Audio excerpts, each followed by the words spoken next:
So that's what you want to do fresh out of school. You want to cement a legacy of who and what you are. You don't need to know how to do anything. You just need connections and people and tell you what the problem is and you'll go figure it out. You're building a brand of who is Freddy and you're trying to get connected and noticed. Your question, what you're saying is all right, I'm going through these interviews and it's not as exciting as I thought it was going to be. I'm not really hearing the things that intrigue and that I'm really after. Right. And I'm not really getting the vibe that, you know, we're going to take over the world, build a business, do amazing things. Correct? Okay. Yeah, because I asked. Well, let me ask this question. Who are you talking to? Because if it's Mary in HR, she has no idea. Yeah, it's not. Are you talking to the owner of the company? Because if you're talking to the owner and the visionary and you're not feeling that and you're not hearing that, that's probably not where you want to be. Right, I'm talking to directors, you know. Well, remember, so each layer that you go down, you lose 70% of the message. So by the time you get to the third and fourth level person, they have no idea what's going on if the company hasn't structured it right. And that's a big thing in company culture, is getting that from the visionary down to the people actually doing the work. I mean, you go in most companies and you ask somebody that works there, what's this company all about? They don't know shit, dude. They might read out the mission statement if it's on the wall somewhere, but nobody knows what that means. Yeah. Right? And that's why, like, for you, you want to be a part of the business, you want to do something that's important. You may actually want to find that startup that's only got 7 people. Because 1 to 7, you can create the message. Right. You get one more layer, you can get to 49 people, and you can still get most of the message through. When you get to that third layer, you're in the 220s or whatever. Nobody knows what the hell's going on. Because I've interviewed with them, and you know, like, it gets me to a point, like, I don't know if telling them, like, hey, is it okay if I talk with, like, who's, like, the CEO of a company, you know, like, I don't know if they might get, like, oh, so you want to go about me, you know, and they, I don't know how would they react, and I've also, like, messaged people on LinkedIn, you know, like, CEO, but they leave me in red. You know, I know it happens, but... Yeah, sure. They don't know who the hell you are. Yeah, but... Not yet. But, yeah. And you know, and I took advice from what you tell me. So, like, look at the people who are in there, kind of like match the type of people you are, and they're not. Right. So, well, that can be good or bad. You could be the anti what they're not. You can help them greatly. I mean, I was a disruptor in a couple of the companies I went into, as you can imagine. I was completely opposite of what they wanted. I've just hired one here, a disruptor that is counterculture to everybody because I'm trying to bring them back to the middle. Okay. Right? I've got enough people that have kind of skewed us to one side and I want to bring us back to the middle. For you, let's talk about a couple things, Freddy. So you're graduating. Correct. And there is no law or contract or requirement that you stay with this first company for the rest of your life. Correct? There is. Is there? Well, you have your visa thing. Yeah. But how long does that last? So in my case, I have 3 years. What's called OPT. Okay. You know, if you ever and you can't change jobs, or you can? You can. But you can only be out of work for a certain period of time, right? Correct. Or you're shipped out. What's that period of time? Like 60 days. Yeah, 60 days. That's pretty tight. Okay. So you have 60 days to find. So the worst, you call me and you get hired for a day, and then you get another 60 days. And there's ways around this. Yes, there's ways. Yeah. And during those 3 years that you have, you can apply for the work visa. Okay. So you're going to be a little different than most people because you actually need to kind of get it right on this first one. You need a 3-year company. That it will change your long run. Now, one thing though, on a bigger company, you don't necessarily have to be in the same job for 3 years, right? You can make lateral moves. So if you get in a department and it sucks, or your boss blows, or anything like that, you go talk to other departments and move and head somewhere else, or go find the owner and go, dude, this sucks. Yeah, and the part that I don't like the most is that when you do the OPT, you have to stick with like mechanical engineering related. Yeah, that's okay. 3 years will blow by. And there's a lot of things that are ME related. So, yeah. I also think right out of school that you want to kind of hone your skill set. I would encourage you to work in what you trained in and to get better at it and to take more classes and to take more training. And that way you have the opportunity to get your stamp, your PE license. Yeah, I'm going to do the FE before I graduate. You better. Yes. Absolutely better. Get that out of the way.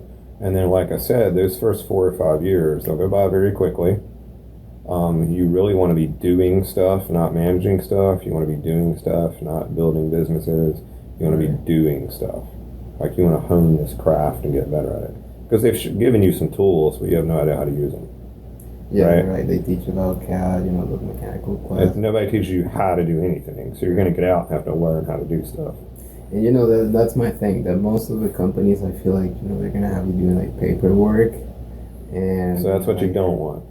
That's what I don't want. You don't want a PM job. You don't want to be the construction assistant project manager. Because you want to be the tech building shit on the line. Because for these renewable companies that I talk to you, and they're not gonna have me designing stuff for that. It's like from what it sounds like. And they probably couldn't, Freddy, because you don't know how to design it. Correct. Yeah, I understand. But what you can look for is the opportunity to come in like as the field tech or the guy building it or the dude on the line and work your way into design. Yeah. What you want to look for is, do they have people that have made that migration?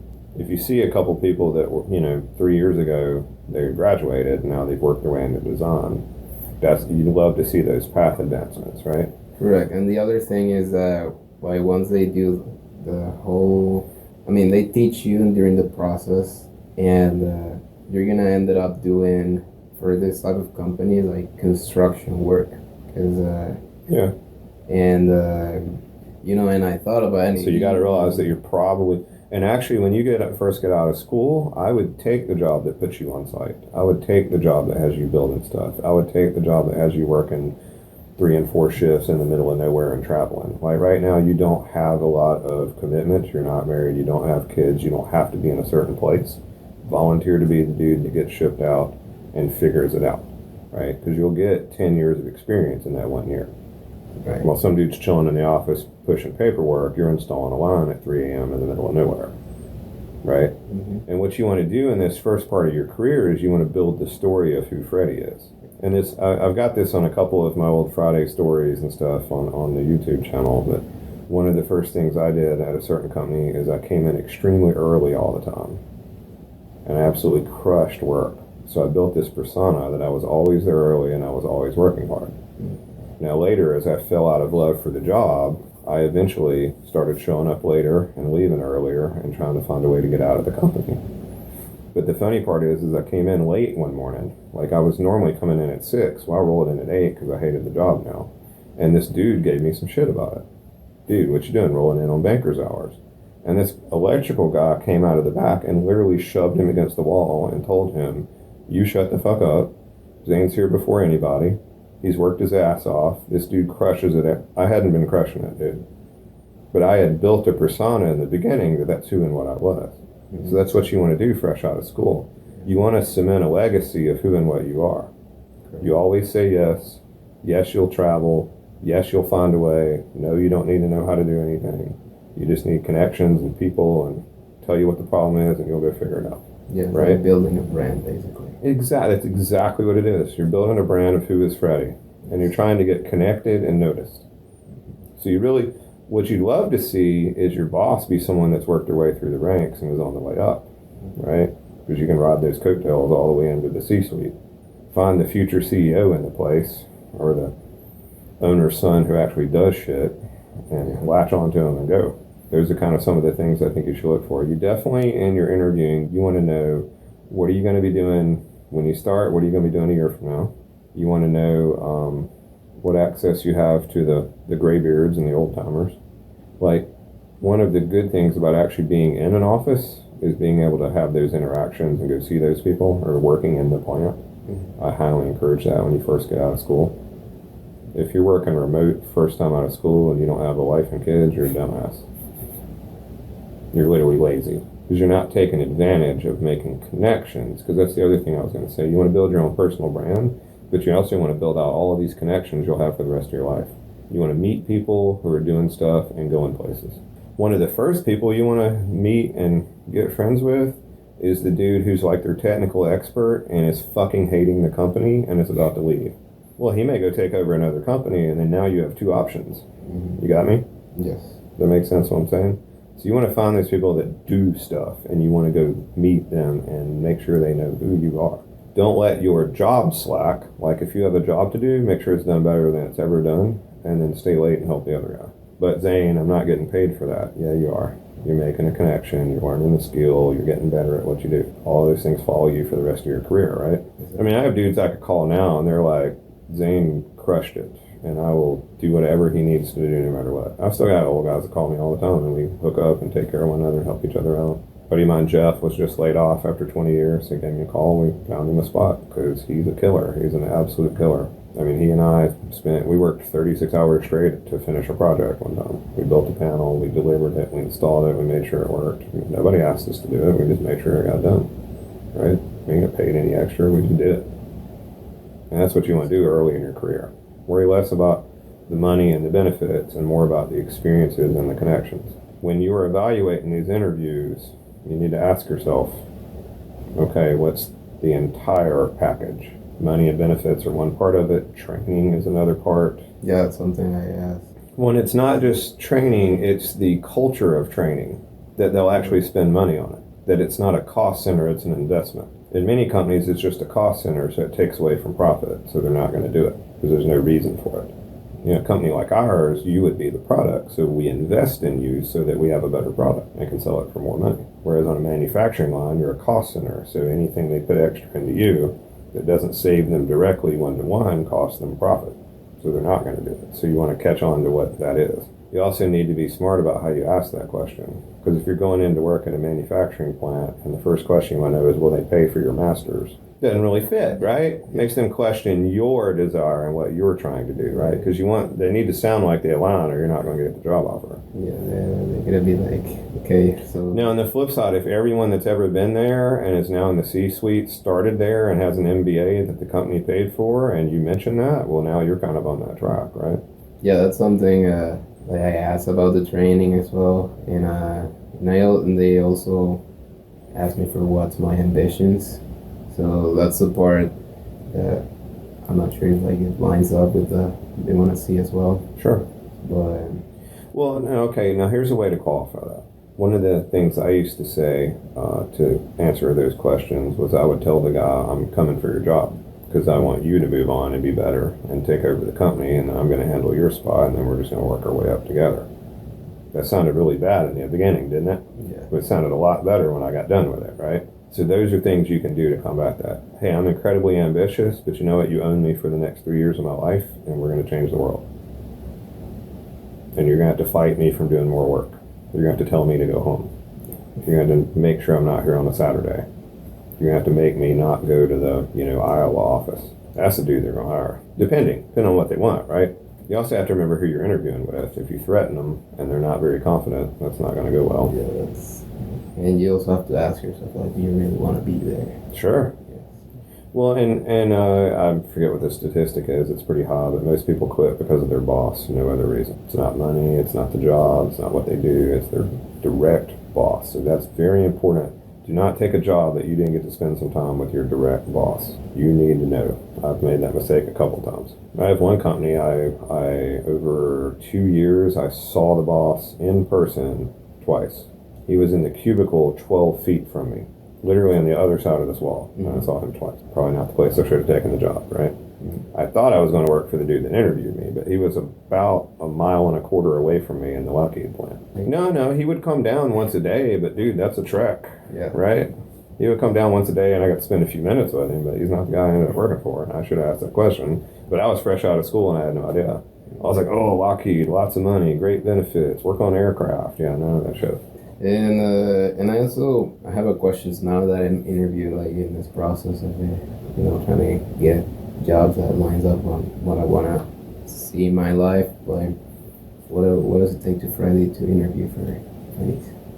Oh, it's tough, dude. We've got jobs open. Have you applied for them? Now that I talk with the person, probably should, right? Like, is it possible that I can have a? I don't think you want to work here yet. Your degree is mechanical. You want to do clean energy.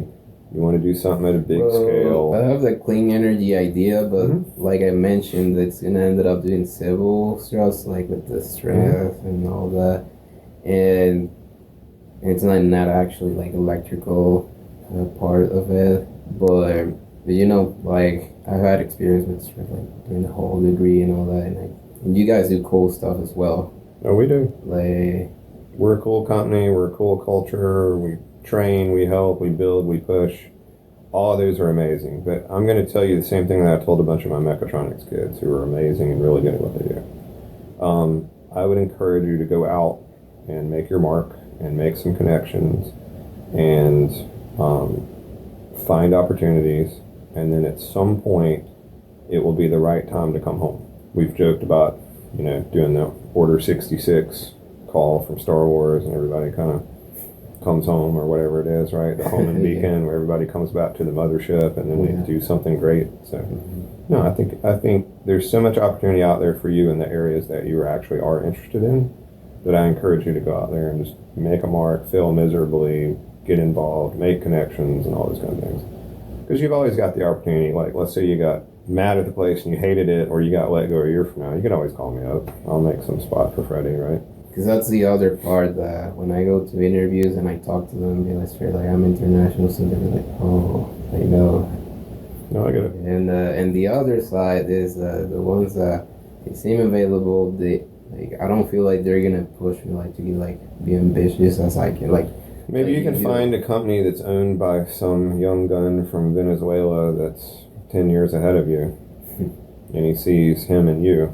That'd be the perfect spot, right? Yeah, I don't think we are big enough or amazing enough for you. I think you're bigger than the box we are, at least right now. A few years from now, you might be like one of my guys that came back after literally a decade and goes, okay, I'm ready.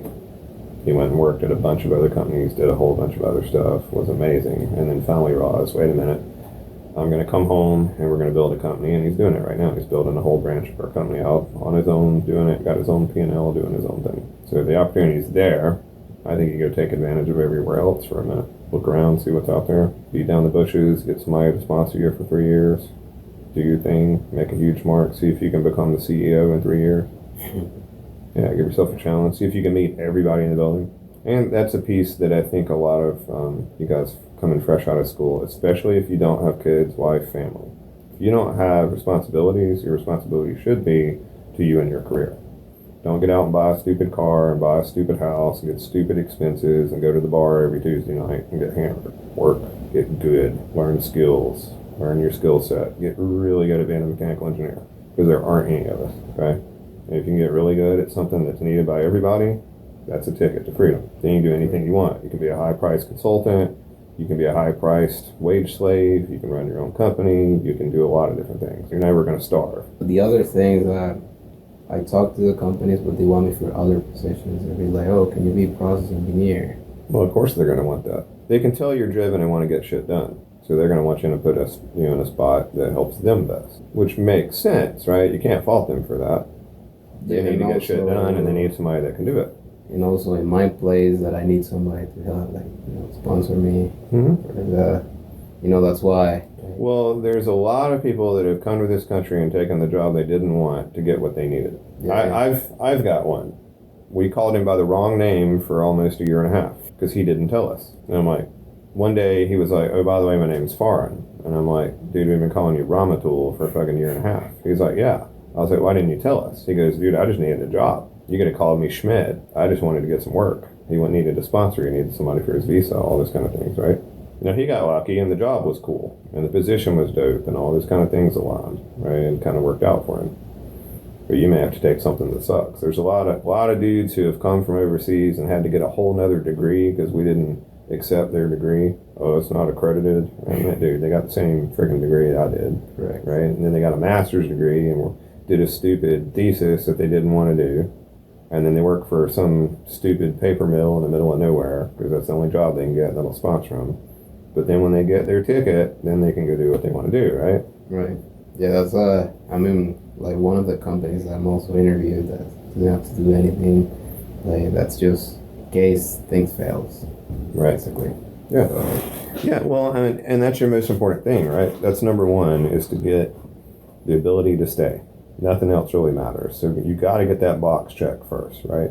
Now, if you can also get these other boxes checked, like working for somebody cool, doing something cool, making good money, making good benefits, having opportunities, getting training. Okay, those are all just ands, right? Make sure you can stay. Going back would not be amazing, right?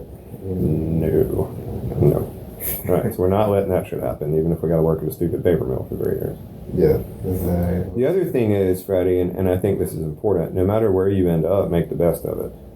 Right. Learn the training, do the stuff, ask extra questions, stay late, learn the other softwares in the building, go get with the IT guy, get a license to everything, pilfer around on the main drive at work and see if the boss's secretary left the plan for the next 3 years in a folder and read it. Go to lunch with the execs, ask the boss if you could come hang out with him one weekend. Just push it as far as you can, because you want to take advantage of all the opportunities there. Anyone that gets in a job and is miserable and does nothing and doesn't grow, they're selfish. They wasted an opportunity. Oh, this job doesn't do anything, it doesn't teach me. Well, that's bullshit. There's somebody in the company you could find that would teach you something. One of the things I did as an intern, I went to the electrical panel shop and on my own time learned how to wire electrical panels.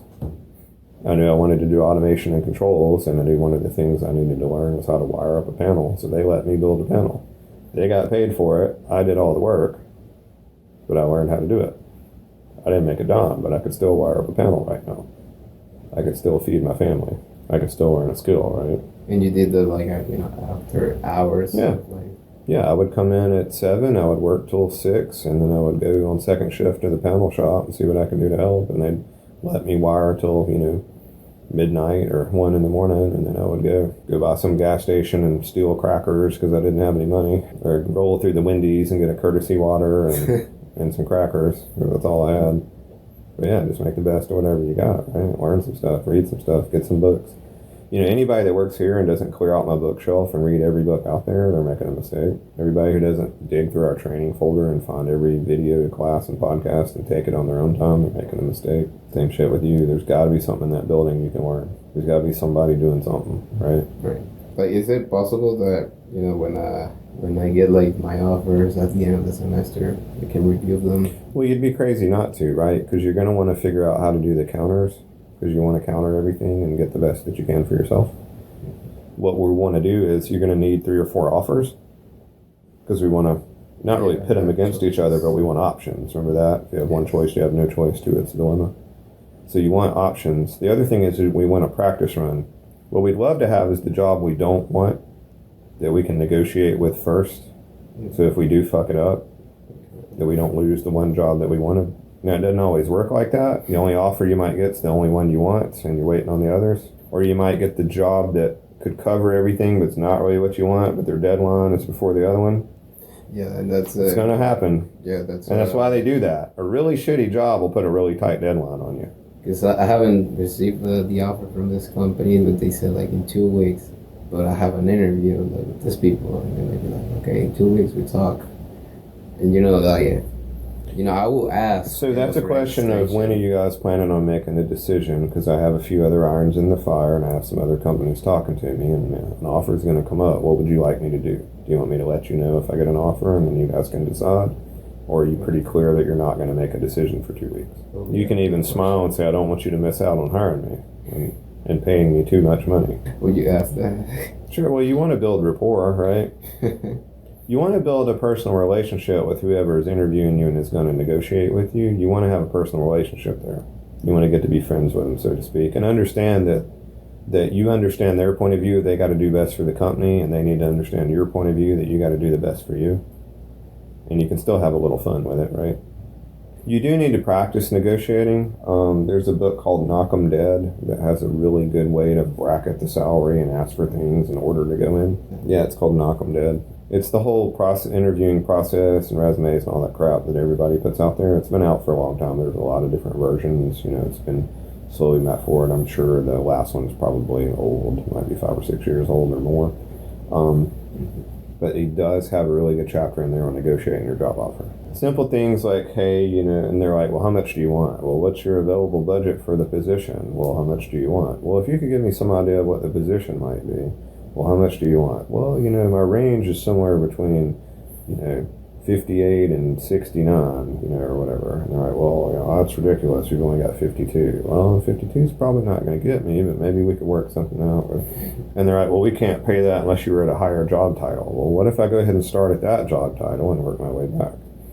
You can always ask for the 3-month review. What if I come in at your number and after 3 months I've succeeded and overcome every obstacle and exceeded all expectations? Could we be at my number? Could we go ahead and have next year's salary increase put into now? Okay, well, if you can't do that, could I get an extra 2 weeks of vacation? Like, how do we make this work? You could also read up and train on Never Split the Difference, which is Chris Voss's book. He's got a lot of it out on YouTube, so watch for Chris Voss. Never Split the Difference. It'll help you actually in your relationships. And that's another thing I encourage you guys to do, all you guys that are interviewing, practice negotiating the job offer. You can make yourself an extra $10K in the blink of an eye. It'll take you 10 years to get that raise, right? Because they're only going to give you 2 or 3% once you change jobs. But no, I've gotten 10 grand in salary. I've never gotten at least another week of vacation. I got a whole month off at one place just because I asked. I've gotten free gym memberships. I've gotten all kinds of stuff. You're really close and they want you and they've made the offer and they're trying to get all that straight. You've got to fit within their budget, and it may not always be money.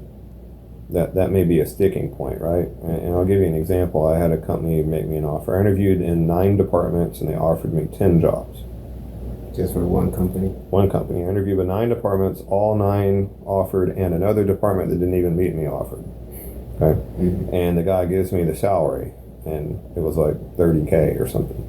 And I laughed, and he was like, yeah, it's pretty pitiful. I was like, yeah, I mean, are you guys serious? Like, there's no way you can get me. He's like, I know.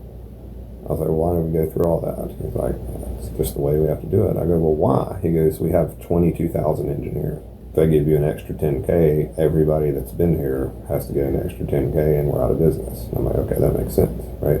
So yeah, I do have to be cognizant of that. There might be a hard cap on that dollar, but you can ask for things that don't cost them money. Okay, well, would you pay for my formal training course? I had a company where I wanted to get my CWI, and I said, tell you what, I'll pay for the class. It's $3,500, but you pay me to attend it. Like, basically pay me for the week off that I go to the class, and I'll pay for the class. And they're like, yeah, let's do it, because I showed them how it would benefit them. And when I came back, I wrote up a whole thing of how they could use everything I learned in their company, and they changed a bunch of their welding operations and procedures because of it. So those are things you're looking for. You want them to be win-wins. You want it to make sense on both sides. You want it to not cost them too much, right? Now you got to think about that. If you're a project manager with a project that's due at the end of January and you want 6 weeks off at Christmas, you're probably going to say no. But you might negotiate and say, hey, when this project's done, could I get an extra 2 weeks of vacation? Could you pay and send me to a training class? You can, if they're a smaller company, sometimes they'll pay for your phone and internet and things like that. Maybe you can get a car. Maybe you can get you don't want them necessarily to give you a company phone always, right? Because that shit can be turned off immediately. You don't want to be too dependent on it. You'd rather have control of your own communication system, I guess is what I'm getting at. But there's other things that they can do for you. Books, training, calculators, computers. That's another thing to ask for. Can I get an extra monitor? Can I bring in my own? 2 monitors, you're 84% more efficient. 3, you get another like 20%, right? Look how many monitors I have back here. I've got like 27 square feet of fucking monitors. 100% of efficiency. Yeah. And I get a lot more done than most people because I have a lot more real estate. So those are simple things. Mm-hmm. Figuring out where you're going to work and if it's next to some loud shit and you don't work well in loud shit. Yeah, that's the other part. Maybe it's a really long commute and a technical job and you have teams and you can talk to your team, like, could I work a couple days at home? Yeah, that's one of the companies I've talked to. The company's like an hour away from my home. Mm-hmm. But they offer like very technical. Well, again, when you're young, if they're a big company with a lot of people in the location, you probably want to go into work. Because you want to get up and walk around. You want to get up and talk to people. You want to get up. You want the secretary to know who you are. You want the lady in shipping to know who you are. You want the lady in accounting to know who you are. Figure out the lady or the dude that handles expense reports and make sure they're your best friend. Especially if you're a traveler. Like if you're traveling and going out to plants and stuff, make sure whoever approves expense reports knows you on a first name basis and likes you. That way you never have any problems. And you can slide all kinds of things through like that. That's some of those things are in that book I was telling you about, just ideas for things you can ask for the company. And at the very end, just ask them, is that the best they can do? It depends on your rapport with the person. So at the end, you might be like, all right, well, I've got one final thing. Please take this the right way. It's just on my list. You know, my dad told me to ask it. Is that the best you can do? And I've actually had them come back and go, no, you know what? I actually could ask, and I think I could get you another $1,500. Would that be enough to get you to sign on? And I was like, yeah, sure. You never know unless you ask. So that's important. Make sure you ask. I have an interview on Tuesday. But this job, like, I read, like, when I talk with the school and everything, I realized I cannot do that one. And you don't have the skill set, or? No, because it's not related to, like, mechanical engineering. It's more, like, inclined to business side. It's like those leadership programs, you know. I don't know if you have seen those, that they give you, like, rotational. Okay, so basis. let's think about that for a minute, because there are a lot of companies that are doing that, and that started back in my day, because there were a lot of companies that realized they were old and they didn't have anybody. And so they would create these leadership programs where they would hire 10 young guns and they would rotate you through every department in the company. They'd make you work at every mill, every shift, everything. And their intent was to hire the CEO from that group. Correct. That might be something you want to be interested in. Yes, but I Why? because first it has to deal with the whole visa and sponsorship thing that you have to be like mechanical engineering position. Okay. All right. So even in sales, like I talk with the school and all these people from internationals, like, hey, like, you know, there's this position that's related to mechanical, you know. Yeah, I wouldn't take any chances. You need to get your visa. And they're like, okay, don't take any chances. The best way is like there's. I think you should be more technically oriented coming out of school anyway, because you're going to get everything else. You're driven, so you're going to watch the podcast, you're going to read the books, you're going to come talk to me, you're going to learn about the business side. So start on the technical side. Really hone your technical skill and get it really good, understand it completely, make lots of connections so that you know who to hire later.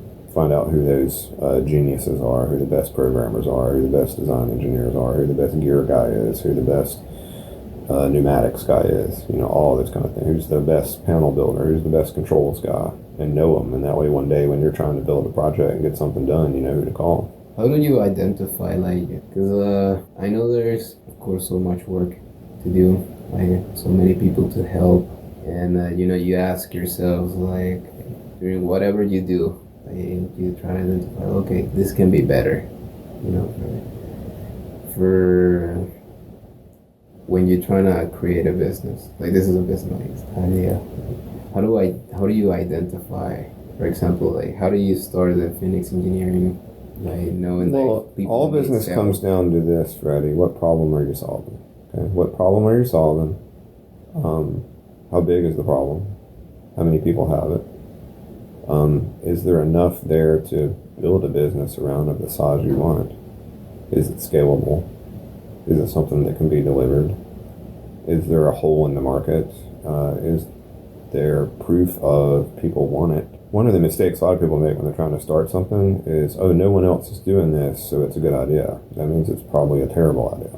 If there's 12 other people doing it and it's obvious what they're doing wrong, that's a great idea, because now you have proof of concept. I have a friend who started Amazon businesses that way. He would think of a product, he would search for the 10 people that were selling it, he would read all the reviews, he would log all the complaints, and then he'd say, could I change that? Well, 20% of the people were complaining that it doesn't come in red. Okay, well, I'll offer it in red. 10% of the people were complaining about this. Oh, well, that's an easy fix. I'll add a screw. And then he would go to the manufacturer, because he could find them, and he would say, hey, I want to do it with these features. Then he would come in and he would take over the entire market because he satisfied all the problems.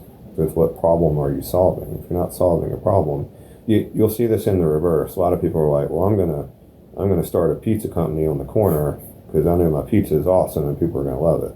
Yeah, there's no kids that live within 2 miles of the place. There's no businesses. There's no high school down the street. Just because you think somebody's going to want it and it's good, you may not be your target customer. But on the flip side, if you see a problem that needs to be solved and a lot of people that need it, hey, there's an opportunity, right?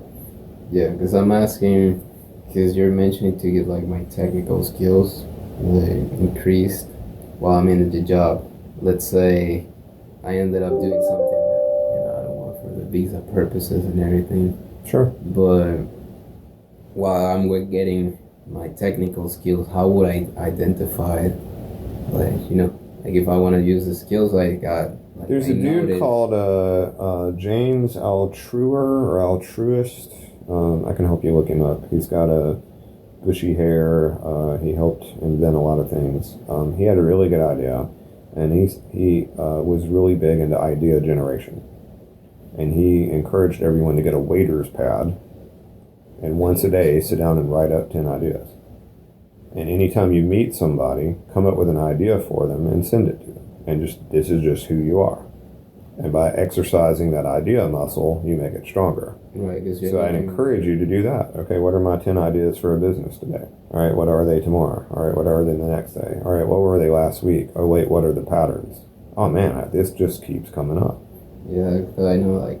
Who do I know that knows somebody that can help me do this? Because I've done that, but I haven't done like 10, like every day. Like it's 10. A muscle. You just got to exercise, just like doing push-ups or pull-ups. The only way to get stronger is to do them. It's kind of like identifying opportunities, like everywhere. Well, and you want practice runs, and that's why, like on some of the forums I'm on, the business forums, everybody's like, "Well, how do I get started?" Turn $1 into $2. What does that mean? Well, if you can't figure that part out, you're not ready to be in business. Turn $1 into $2. Because to do that, you got to solve a problem. And then you start seeing the problems, right? The more you talk about them, the more you see them. I used to sit down with my kids any time we were in a restaurant. Well, what's the rent? How many people they got here? What's the average ticket for a customer? How many customers are in here right now? How many do we think are coming in a day? And then we'd realize this place would be out of business in 3 months. And sure enough, they'd be out of business in 3 months. How would you do that? Like,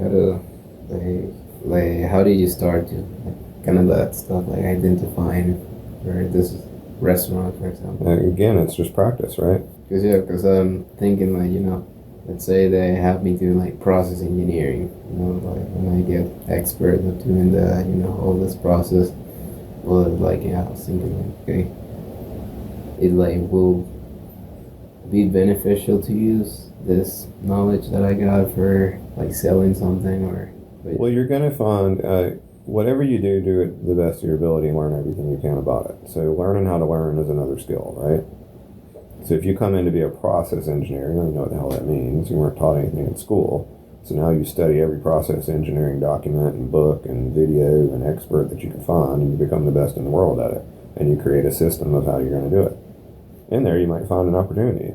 Maybe nobody trains anybody on how to be a process engineer. Maybe there aren't any process engineers and you need to go create them and sell them to people. I don't know. There's all those opportunities. Being that is just practice. So again, take advantage of where you're at. Like when I worked at a household appliance manufacturer, at the time they built the largest warehouse in the world, and it was the first automated warehouse. It was completely automated bots going to every location. Okay, this was before anybody had heard of this. They were one of the first super flat floors, where the floor had to be so flat because the forklifts were so tall that any tilt meant they ran into the racks and everything crashed, right? You don't think I didn't walk by there a couple times and ask a lot of questions? Of course I did. That's incredibly interesting, and one day I might need to build a warehouse. At the time, what the hell did I need to do with a warehouse? Nothing. But I had an opportunity to learn something in a spot that had just created it, so why wouldn't I go figure that out for a minute? Some people spend the night watching some stupid Netflix series. I went and talked to the guy in the warehouse and went and found the plans for it and got a hold of the vendor and asked them some questions and dug into it. And remember, we didn't have a lot of information online, so I had to make phone calls to get all this. You can look all this up in a few minutes. You could have ChatGPT build you a whole warehouse, right? You have massive opportunity. That's another thing. Get an idea of the workforce. So if you roll in and everybody's 60, you have so much opportunity. You show them how to use ChatGPT for 30 seconds and you'll be God. Yeah, that's something. Now, do be careful. Don't become the IT guy. Right. Fuck that. Don't show anybody how to do anything on their computer or their email. Don't show them how to change a setting. You don't know how to do any of that. You don't want to be the fucking IT guy. Screw that. Call the IT guy. You do want to get on a first-name basis with the IT guy. Yeah, that's the other thing I asked. Like, how's the department or the team structure and everything? And like, oh, okay, we have 9 engineers, different variety. This guy, he graduated 2 years ago. This other is 10 years. Well, you want to know how long people have been there? A question I used to like to ask is what keeps you coming in here every day? Now, that got me thrown out of one interview because I made the guy angry. I've had that during career. That actually saved me from one company because the lady said nothing and don't fucking work here because this place sucks and I'm about to quit. And it's funny because I thought the job was actually pretty dope. Because I've asked that during career fairs. Sure. And they get so. They don't know sometimes, do they? No, they don't. Like, it's just money. Well, it's like one of our first questions in an interview is, what's your why? Well, no one asks you that in interviews. And I've had people that will answer our job even though they don't want it just because we asked that question. Like, you've just intrigued me. Like, you made me think. So you want to be at a company that wants you to think. So those kinds of questions show you what the culture is, right? If they get angry at you, well, that's probably not where you want to be. If they get angry at you for asking a question, well, how much training are they going to do? Probably not. And it's a lot easier to upset the apple cart before you get in there, right?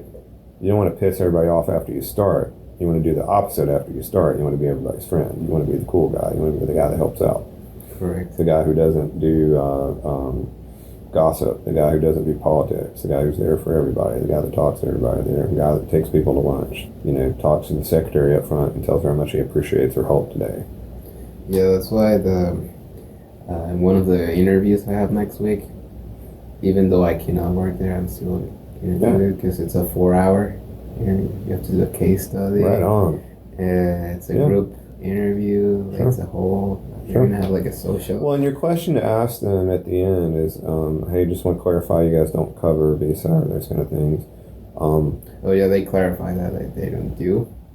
Okay, but again, like you can have it clarified at the end and go, okay, but I'm coming to talk to you guys in 3 years. Is that okay?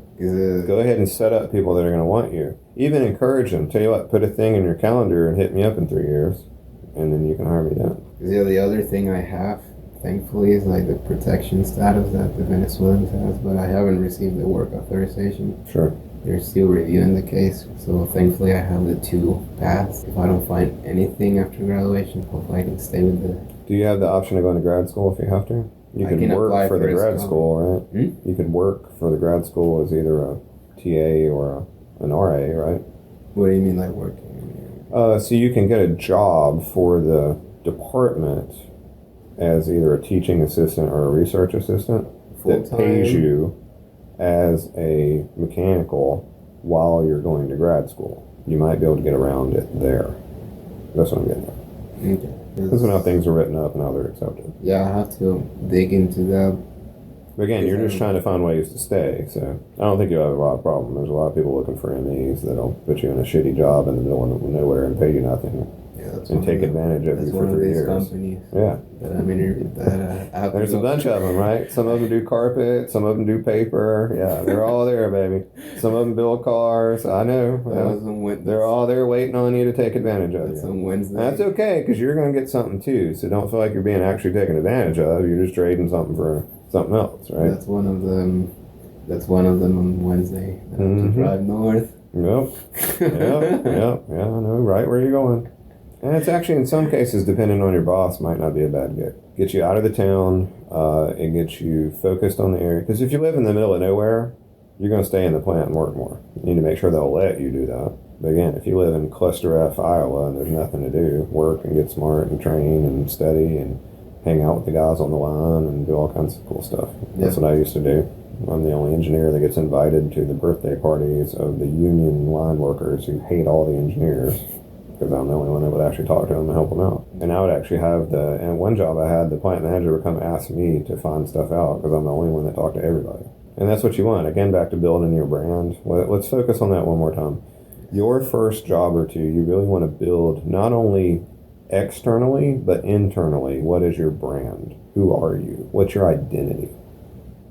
Like, who is Freddy? Freddy's up early, works hard, does everything to the best of his ability, communicates clearly, follows up, asks clarifying, whatever your identity is that you want to be, that is going to be successful in this position, you want to create it and reinforce it over and over again as early as possible, okay?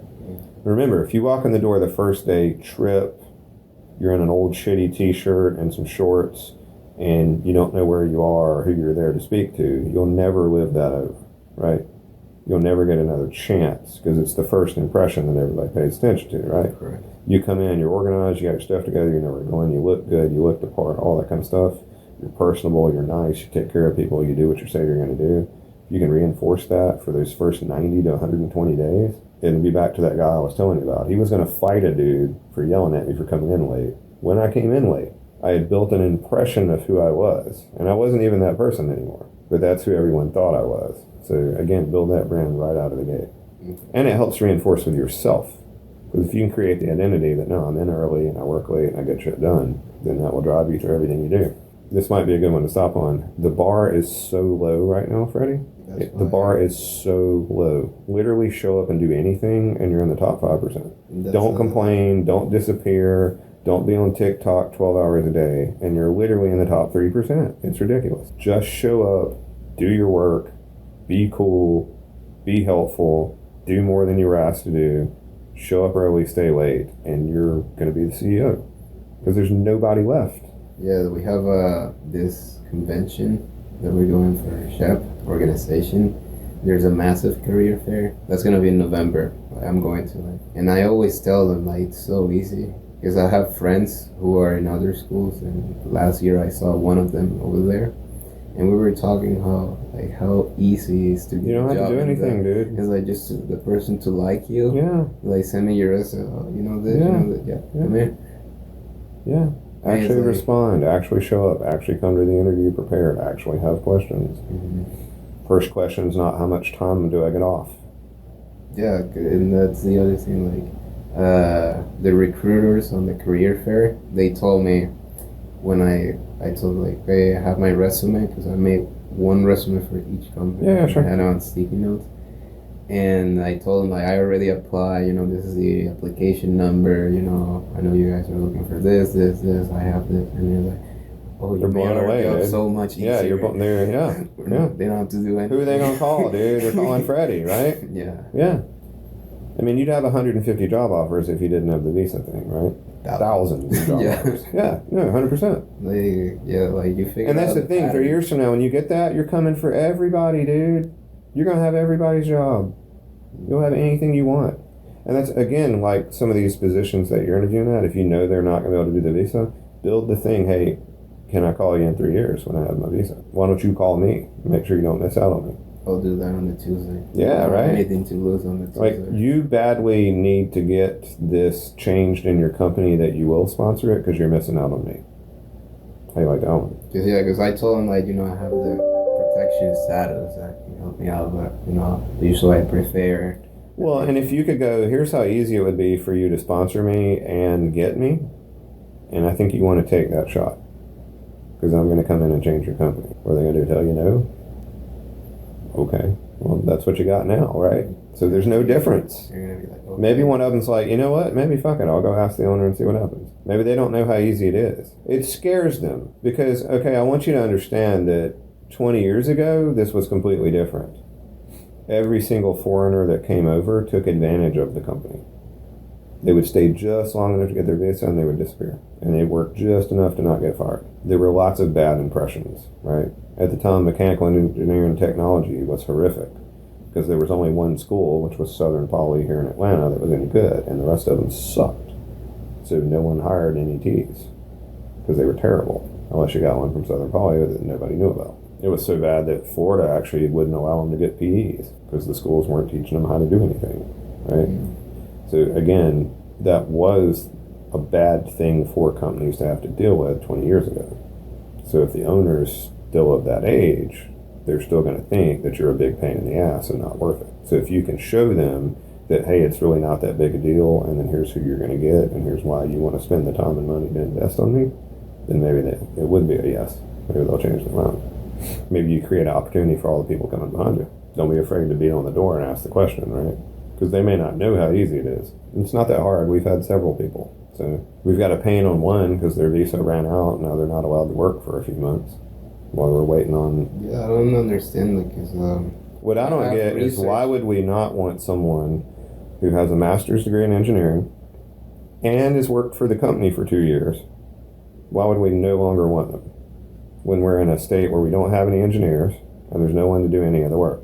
yet we don't want this person in our country. That's ridiculous. Yeah, and Absolutely ridiculous. you know, that's the funniest part.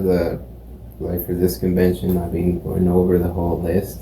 You know, like searching up, and you see on LinkedIn and all their applications like we're an equal employment opportunity. You know, blah blah blah, based on religion, citizenship, and then like we will not give visas. Yeah. And I'm like, you're no, 100%. 100%. Well, remember, so it was bad 20 years ago for the company. So it burned a lot of bridges. And a lot of people haven't come back. And remember, some people still think it's the old days where they have so many applicants that they can turn down everyone that has a visa. Because they'll just want... If it was you and someone equal to you, why would I take the hassle of the extra when I could just have the person? The problem is they don't understand that times have changed and there aren't as many people. 10 years ago, I could have my pick of 8 engineers. Why would I hire the guy with any visa issues and do any paperwork when I could just have everybody else? Nowadays, that's not the case, but I don't think they understand that. And how would I have them understand again? Let's say it's a smaller company, talk to them. Hey, do you understand how easy it would be to sponsor me so that you could hire me?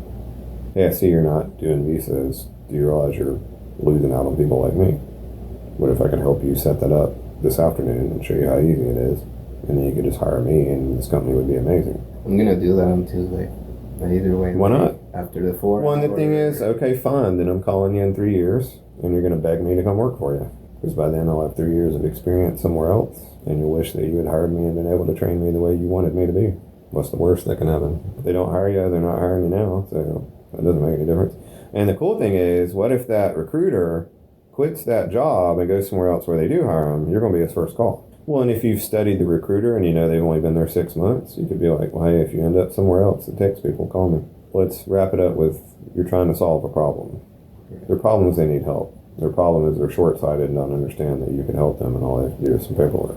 Yeah, they see filing immigration stuff, you know, paying. I'll pay for it.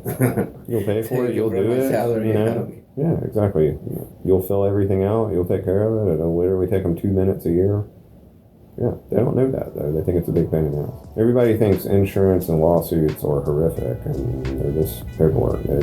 That's all they are. Maybe you can change it. Maybe you can get them to hire people. Freddy might be that guy.